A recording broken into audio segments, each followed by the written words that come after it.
It's a beautiful day out there.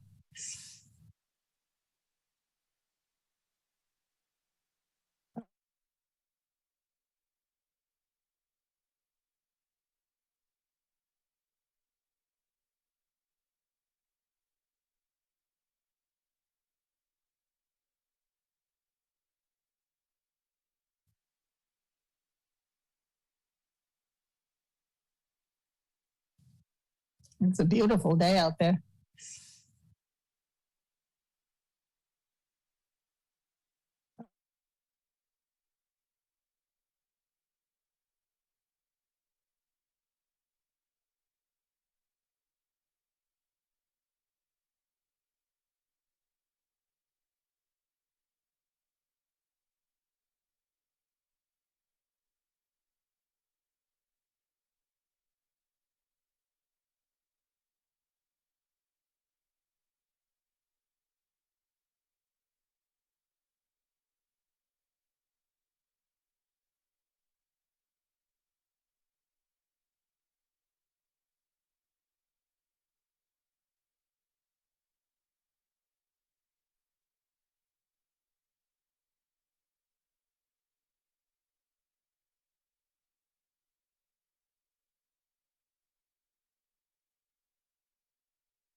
And I don't see any thunder or lightning, and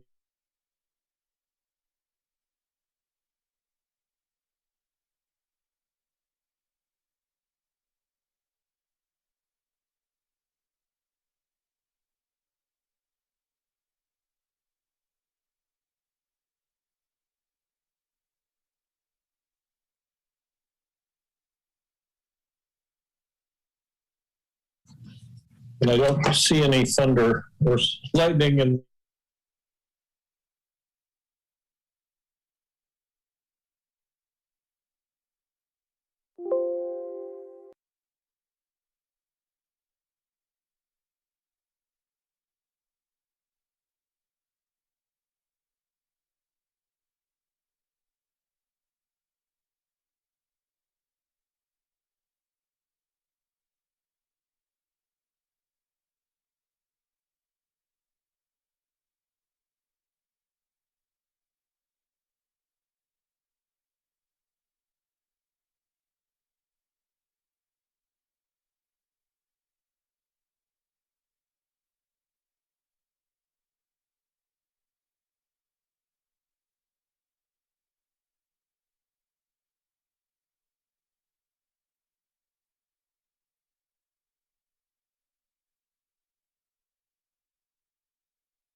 Forward to. you're gonna have to check your mailbox early tomorrow just in case. Yeah.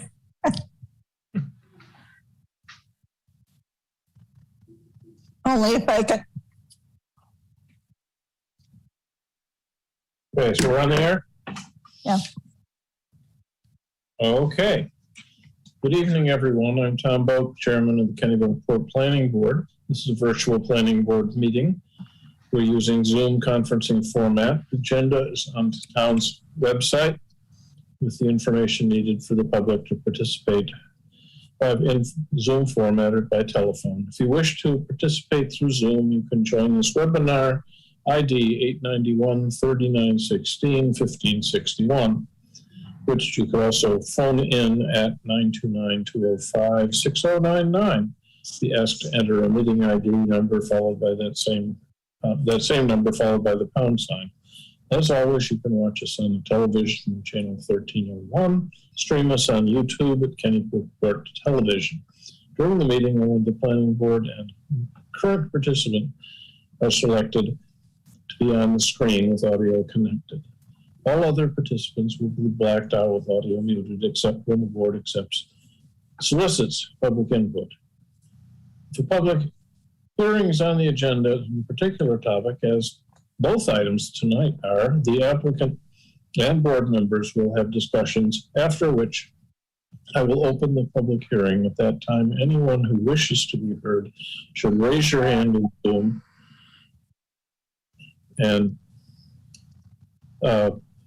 talk. If you use the telephone, you need to say raise your hand to *6 and toggle mute is *9. Should be noted that items 3 and 4, the Thielen subdivision and Ocean Woods have been postponed and will not be on the discussion this evening. And since it's now time to take attendance, and look who just popped in. So I know Scott called me earlier today and said he was not feeling well and would not be joining us. So what that means is that George and John, one of you will get to vote John. at some point. I trust George. Okay. You have paperwork in front of us, John. Yep. There you go. Anyway, the first item after attendance is approval of minutes. So do we have a motion? I'll make a motion to approve the minutes. I'm going to second. Second. Okay. All right. Well, I wasn't there for the whole meeting, but I think they're fine looking minutes, so I'm going to vote approved. Nina? I'm going to vote approve because I was there. Yes. Ed? Yes, approved. Larry? Approved. George? Approved. Okay. Which brings us to item 1. The item is 210501 Bowsprit, Kennebunkport LLC. Mr. Walsh is the authorized agent. It is a final subdivision application for a continued public hearing. So if you can bring in Mr. Walsh and Abby Goldenfarb, that would be great. Goldenfarb, is that right?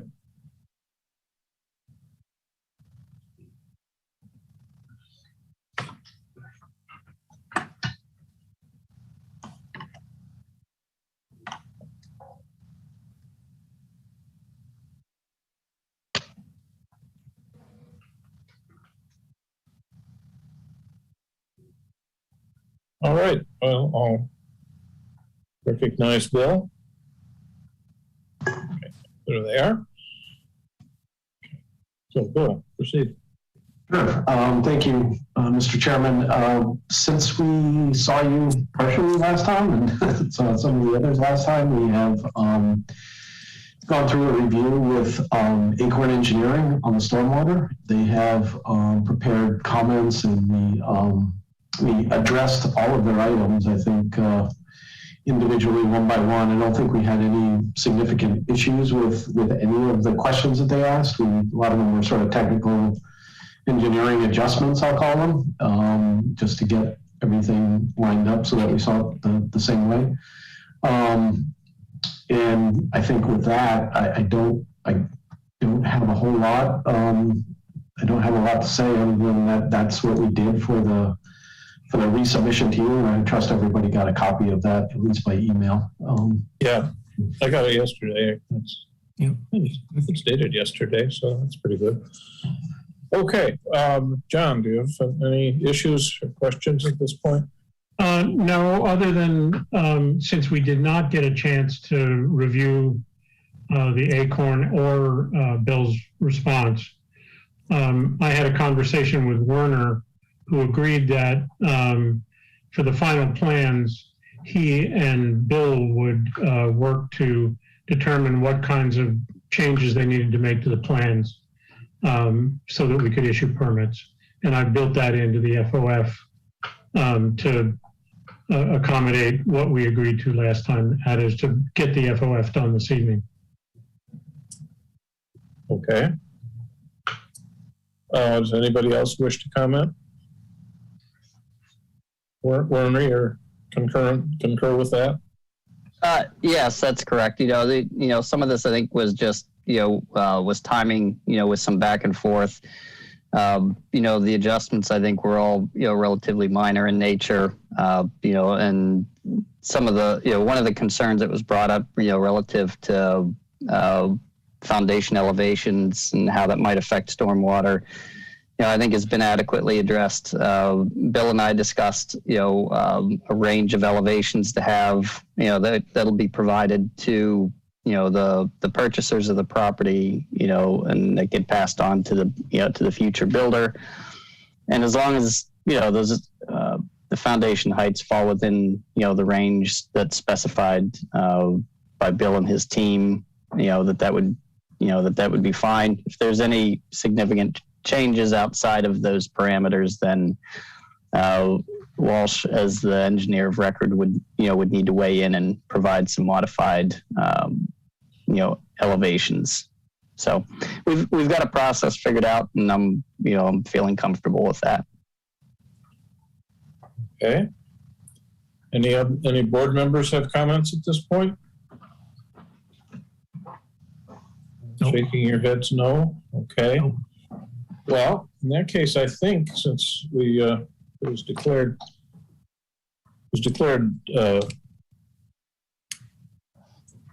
fully compliant the last couple of times, I think we're ready to approve this. So, can I have a motion to? So Tom, is the public meeting still open? Oh, I'm sorry. We got to reopen the public hearing meeting. You're right. I don't think anybody's there, but thank you for that. So let us, at this point, open the public hearing on this to reopen the public hearing, which was interrupted last time by a lightning storm. So, do we have any public people that would like to participate at this point?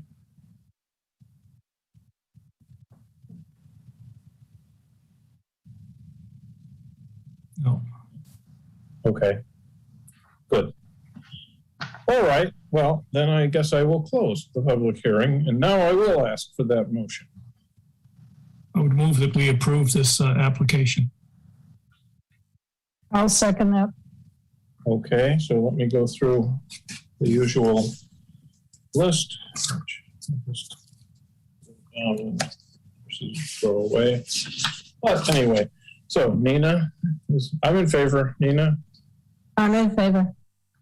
Ed? Yes, in favor. Okay, Larry? In favor? And John? In favor. Okay. Good. So in that case, it's approved.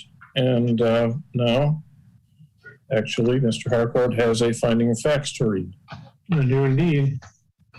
Kennebunkport Planning Board, findings of fact and decision. Approval of application of final subdivision application of Bowsprit Subdivision, 164 Wild District Road and Main Street, Kennebunkport, Maine, 04046. to create a 4-lot subdivision that will use both Route 9 and Wilds District Road frontage for the lots. The applicant, Bowsprit LLC, here and after the applicant, following a review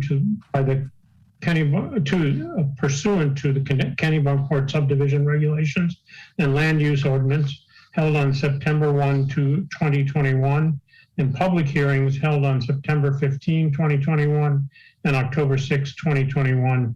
The Kennebunkport Planning Board makes the following findings of fact and conclusion and renders the following decision subject to the conditions enumerated below.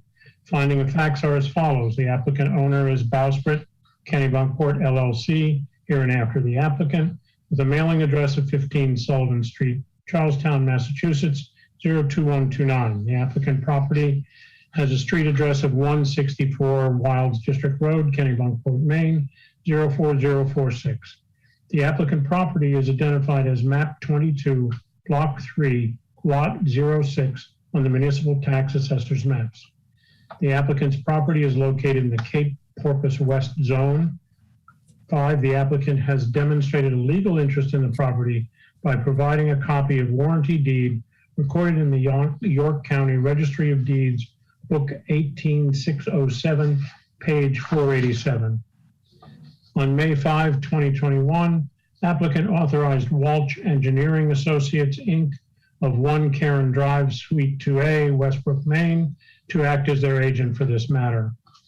The applicant proposes to divide the parcel comprising 3.4 acres into 4 lots consisting of 1 existing home and 3 new single-family home lots. Lots are numbered 1, 48,690 square feet with existing home, 2, 22,335 square feet, 3, 20,990 square feet, and 4, 33,748 square feet, and open space of 22,247 square feet, with access to lots 1, 2, and 3 by 2 driveways from Wilds District Road, and access to lot 4 by 1 driveway from Main Street. Applicant has submitted a preliminary subdivision application dated May 5, 2021, which was approved on July 7, 2021, including modifications to be made on final application, including 1, clarification of relationships among the applicant and individuals shown on property ownership and clarification of agent authorization. 2, submission of ability to serve letters from KK&W Water District and Kennebunkport Wastewater Department. And 3, the proposed name of the subdivision. The final subdivision application dated July 29, 2021 was submitted, including all the requested modifications. Applicant has requested a waiver of Article 12.2.B.2.F of the Town of Kennebunkport subdivision regulations to allow a 20-foot wide right-of-way easement for the approximate 14-foot portion of the Lot 1 driveway located on Lot 2. Although the driveway section to be shared by Lots 1 and 2 meets the definition of a private right-of-way, its use as a driveway shared by just the 2 lots obviates the need for the increased width to 50 feet. The waiver is granted. Ability to serve letters have been submitted from the Kennebunkport and Wells Water District, and the Kennebunkport Department of Public Works have been provided for this subdivision, as has correspondence with KKWWD indicating that the subdivision will have no negative impact on the adjoining water tank. An approved driveway entrance permit issued by the Maine Department of Transportation for the proposed driveway from Wilds District Road has been submitted. A stormwater management report and revision have been submitted and at the board's request reviewed by Acorn Engineering, Acorn. Applicant agrees to revise plans to address those Acorn findings, which the code enforcement officer requires prior to issuance of any permits granted in accordance with this approval. 13, a homeowners association agreement and declaration of restrictive covenants have been submitted. Lastly, there are no historic sites affected by this undertaking. Conclusion. In accordance with Articles 7, 8, and 9 of the Town of Kennebunkport Subdivision Regulations, entitled 30-A MRSA, paragraph 4404, the Planning Board grants approval of the applicant's final subdivision application. Decision. The final subdivision application identified above is hereby approved. 1. This approval must be recorded with the Registry of Deeds within 90 days of approval, or it becomes null and void unless an extension is granted by the Planning Board in writing. 2. Prior to any permits being issued or any lot being sold, the applicant will post a performance guarantee that complies with Article 13 of the Kennebunkport Subdivision Regulations and is satisfactory to the town manager. The amount of the guarantee will be based on actual bids for construction. 3, the applicant will comply with all terms and conditions of the Town of Kennebunkport ordinances and subdivision regulations and of all applicable federal and state regulations and approvals, as well as those specified in the final application, all of which are incorporated herein by reference. 4, applicant will revise plans to address Acorn Engineering for findings in accordance with code enforcement's request prior to issuance of any permits granted in accordance with this approval. Dated October 6, 2021, Kennebunkport Planning Board. Amen. Okay. Any comments on that? Thank Hearing you. none? Thank you very much. Thank you. Thank you, guys. Okay, so I need to get to approve those findings, and I'm in favor, so I will ask for a motion to approve the findings. So moved. And second. Seconded, Okay, so anyway, I'm in favor. Nina? in favor, Scott? No, Scott's not here. Ed? Yes, in favor. Larry? In favor? And John? In favor. Okay. Very good. Well, so we need to get to Town Hall tomorrow, preferably, Okay. and sign the finding of facts. And are there drawings to sign, Warner, also? Bill's going to arrange to have those available relatively soon for us. So we do not currently have them in our possession, but I know he'll make sure that we get those.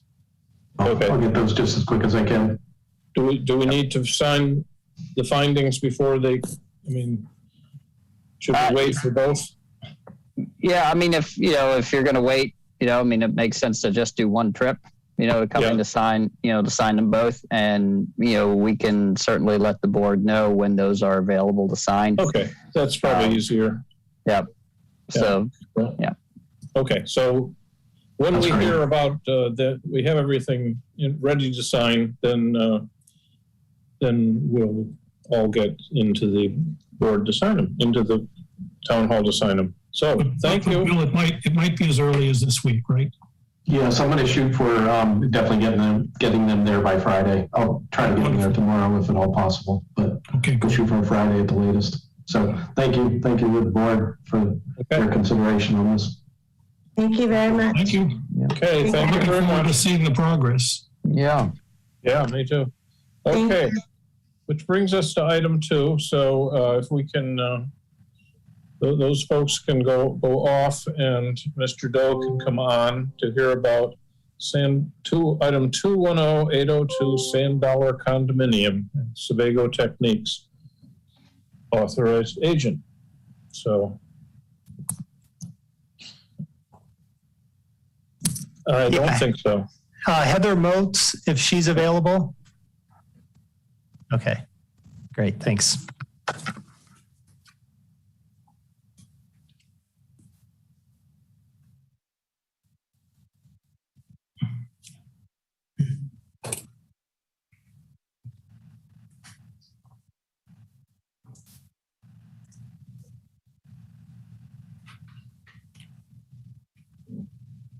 So I guess you're ready, or?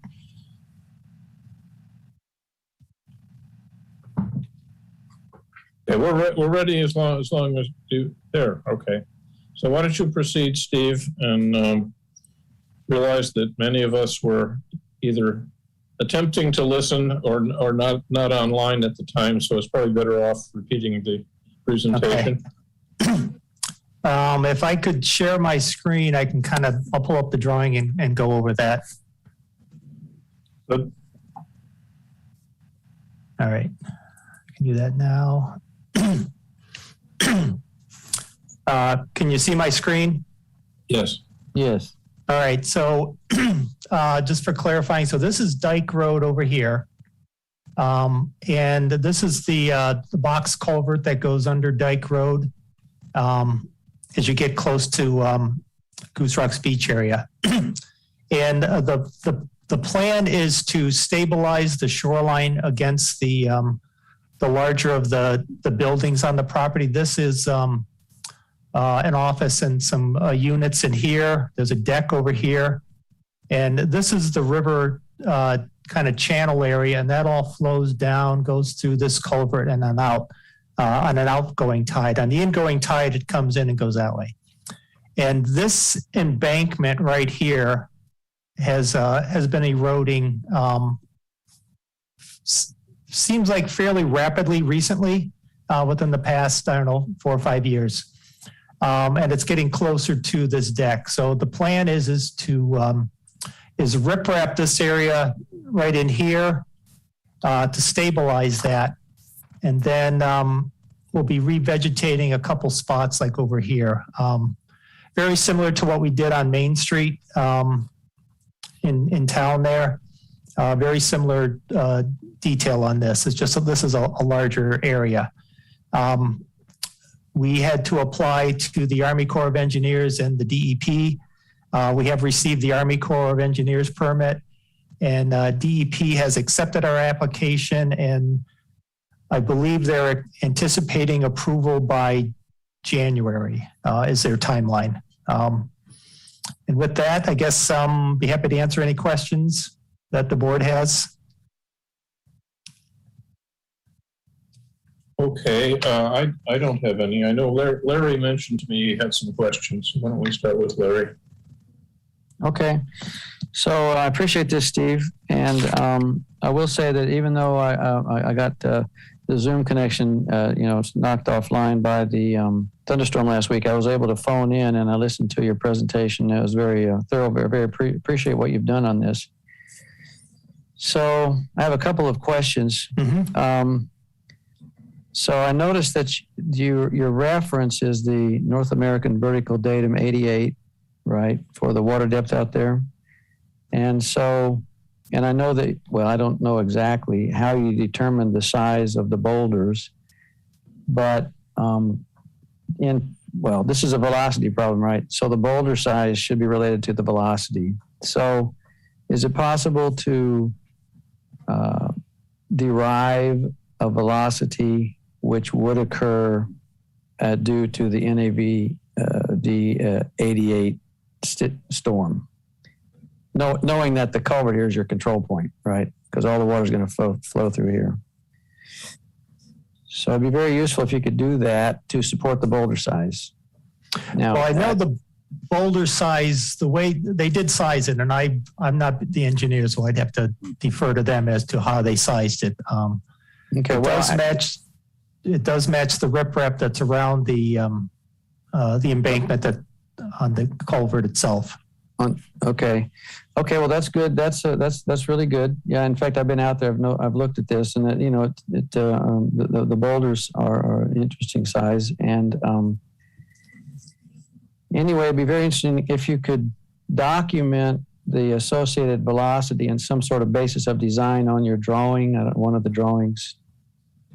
And of course, I know you've stamped the drawings. A civil engineer has stamped them, which I appreciate, which means somebody looked at it in detail. And if they would just take a look at the velocity to verify the boulder size. You're probably going to come up with the answer. It's okay, but I'd still like to see that. Okay. If it's not too much trouble. I don't want you, please don't crank up some gigantic hydrologic model.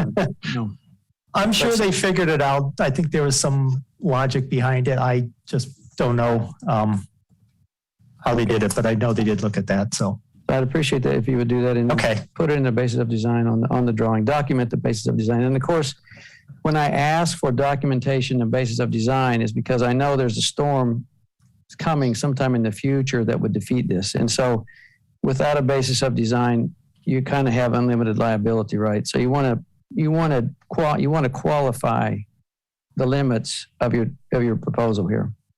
Okay. This leads into my second question. So I did look at the flood insurance rate map. Now, I don't know if that's been approved or not, but I did look at the flood insurance rate map, which shows the likely water depth, which could occur in a storm that would occur, there's a 1% chance each year of of the occurrence of that storm, right?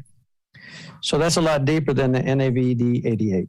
In fact, it shows that this whole area is like covered with several feet of water, and Dyke Road actually becomes something like a submerged weir. Flow will be over Dyke Road in that case, because the flow is this is sort of the landward side in the project area, and then the seaward side is to the left on your drawings, to the corner here. And but of course, at some point, the flow will change so that 100% of the remaining flow, Dyke Road will become a dam again of some sort.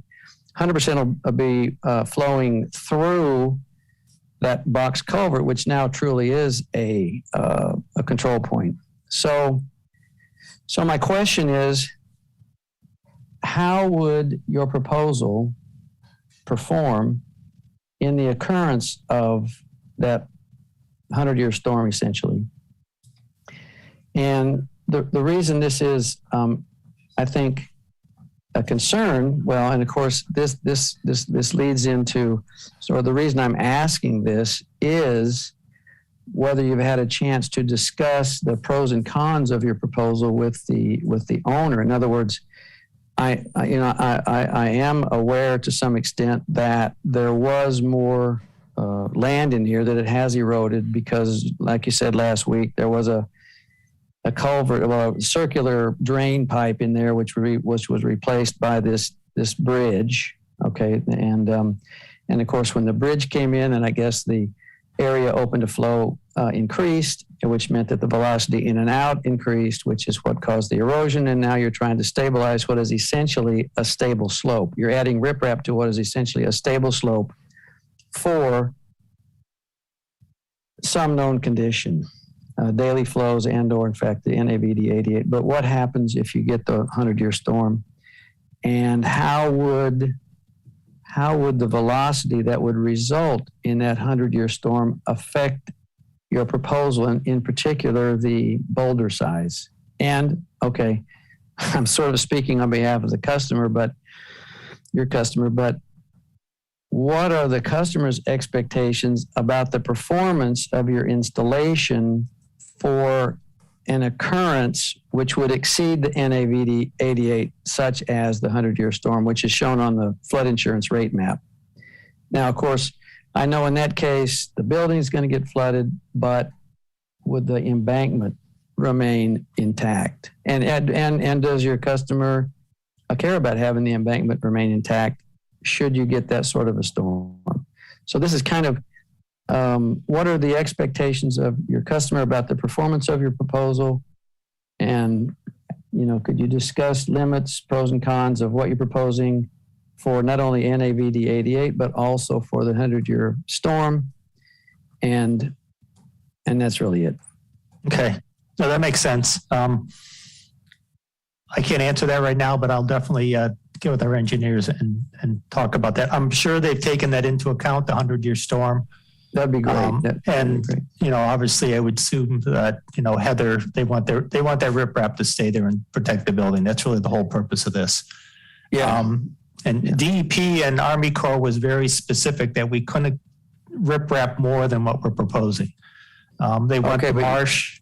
They want the marsh to be able to move back and forth as it's designed to do. Oh, sure, but you may end up with a larger boulder size. Is where this is going. Exactly. Okay. And of course, my unstated question here, which I know you're going to say no, but because there used to be more shoreline than there is now, is there any chance of backfilling to restore from a restoration perspective, the shoreline that has eroded? No. No. Army Corps and DEP don't allow that. I mean, that's interesting. So even though the shoreline has degraded, essentially, they don't want to restore it. Is that right? Correct. So their position might be that it's changed. It hasn't degraded, it's changed. It's And changed. that's the nature of the ocean Yep. shore demarc. Yeah, and if we wanted to go in there and let's say we want to fill that, it gets very expensive. We would have to pay an impact fee to do that, and it's not necessary at this point. What's lost is lost, and as long as we just stabilize what's there, that the building will be protected. Okay. All right. Well, that'd be great if you could take a look at that and then document your findings and then state your basis of design on the drawings. That would be fantastic. All right. Okay. So, Nina, do you have any questions?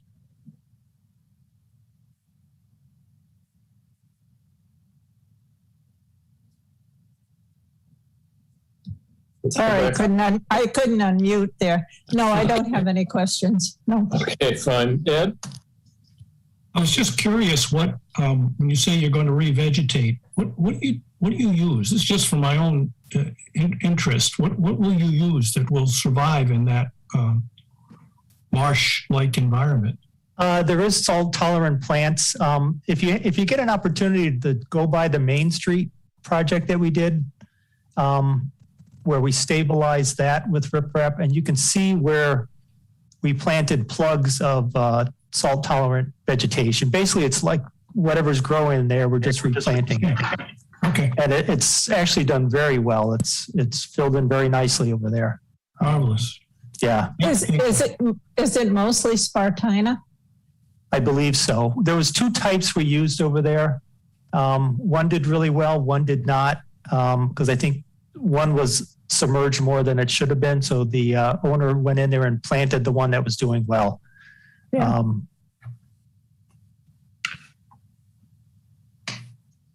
Okay, so George, do you have anything? I want to thank Larry for his comments and questions. There are larger issues here, which is we've got more and more buildings that are essentially built on salt marshes and sand dunes. No, not exactly that, but pretty close to it. So we're going to continue to see, the board will continue to see more and more projects like this. And that 100-year flood, as those figures continue to get revised, they become more and more common.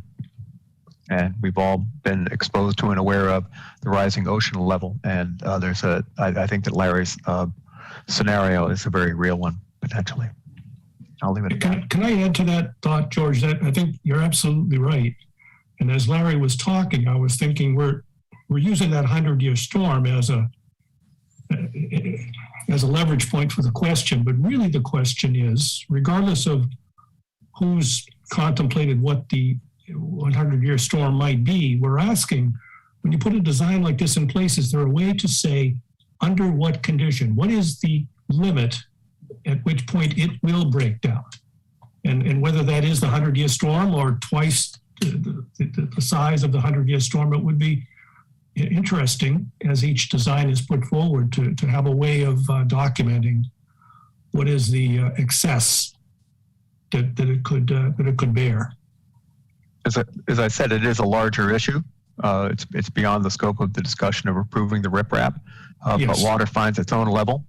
And just down the street on Ocean Avenue, it used to be an interesting occurrence to see a sawhorse and a couple of cones where the water comes up over at Ocean Avenue. Now happens not just on the regular full moon, but it's happening on neap tides as well. And there's a point in time when it is going to be a daily occurrence, and we're all seeing it.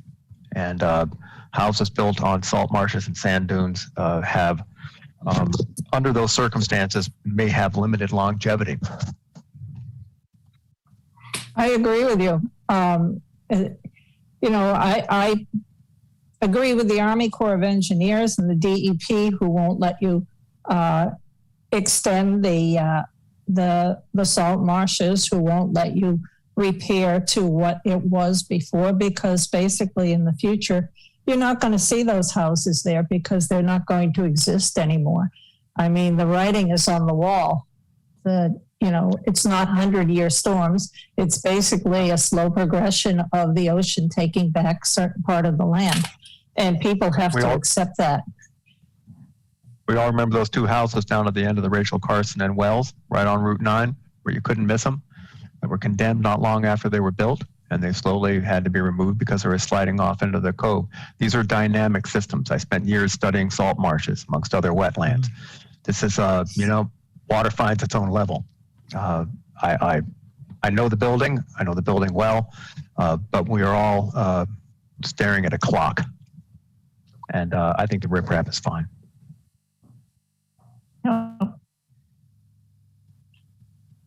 John, do you have anything? I just want, Steve, I want to make sure that contiguous to this land is conservation land, and this will not have any impact on that land. Is that correct? It should not. In fact, at the very top of the drawing right here, I think is the Rachel Carson sign right up there. Yeah. It shouldn't. This is all kind of salt marsh area here. Yes. I don't see it impacting their land. Thanks. Okay, well, if all of the board members are finished, I guess we can open up the public hearing. Are there any board questions at this point? No. No? Okay, hearing none, I'm going to open up the public hearing. So if there's any public out there, could I hear from them?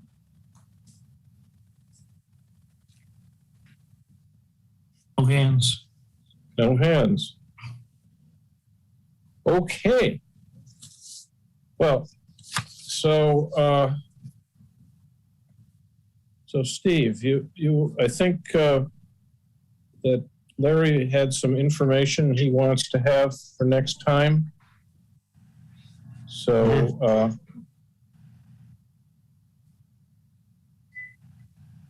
I will get that to you. Yeah, so I guess what I want to do probably is to continue the public hearing to next time, but ideally have a finding of facts ready to rock and roll at that point also. Okay. Okay. I'll be glad to do that. Okay, and I just heard, actually he volunteered earlier today. I heard Larry volunteer as case manager. Yes, I did. Thanks, Larry. Thank you, Larry. Yes. Okay. Okay, so all right, I guess we need a motion to continue the public hearing I guess this was approved as complete last time, right? Yes. Okay, so what I want to do is move continuation of public hearing to next time, and in the meantime, Larry can get rolling with an FOF, and we can do both next time. Yep. Okay. So I'm moving to continue the public hearing. Okay, I need a second. Second. I'll second. Okay, so I'm in favor. Nina? In favor. Ed? In favor. Larry? In favor. George?